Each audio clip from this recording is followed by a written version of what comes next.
very good hands, and you're in very good hands with the show, with Walter E. Williams pushing back the frontiers of ignorance for Rush. And speaking of that, before we go to the phones, one of the things in the healthcare debate and the cap and trade debate and everything, one of the things, if you look back at the history of our country, you look back at the founders, did they trust the United States Congress? They didn't. Yeah. Bo Snerdley says no. And here's the evidence. I mean, just look at the language of the Constitution. It says, the language says, Congress shall not infringe. Congress shall not disparage. Congress shall not prohibit. Congress shall not deprive.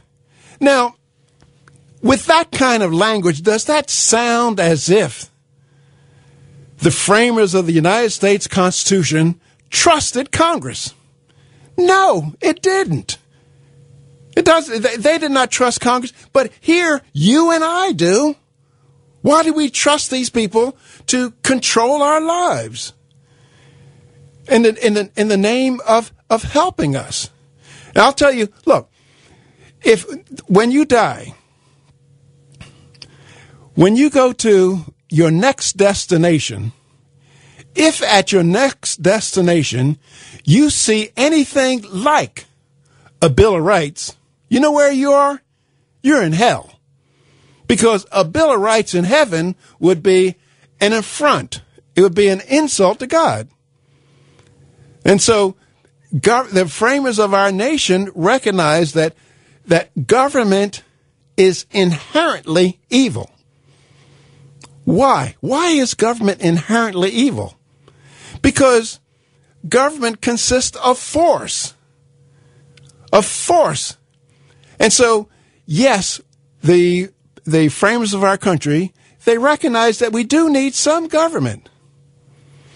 And what should be the role of government in a free society?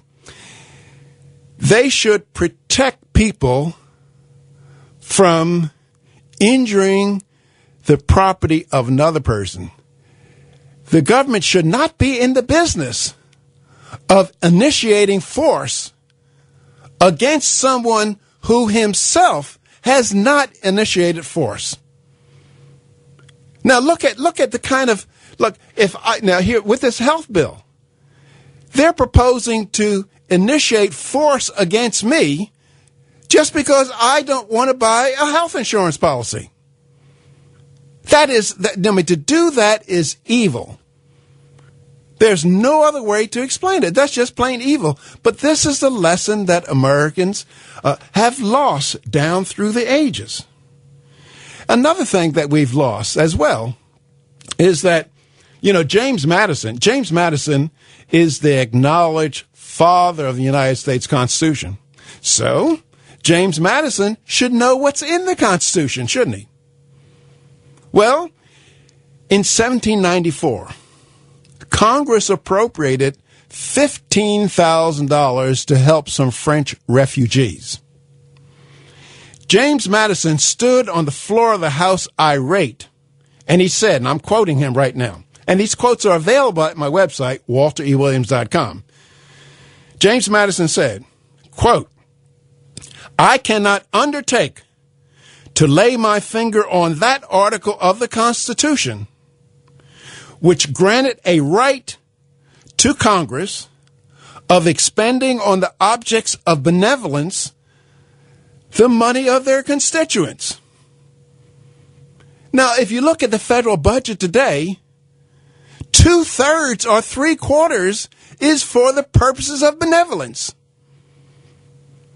Now, you'll get some jackass congressman that will tell you, well, the Constitution says that we ought to promote, or sometimes they'll say provide, for the general welfare.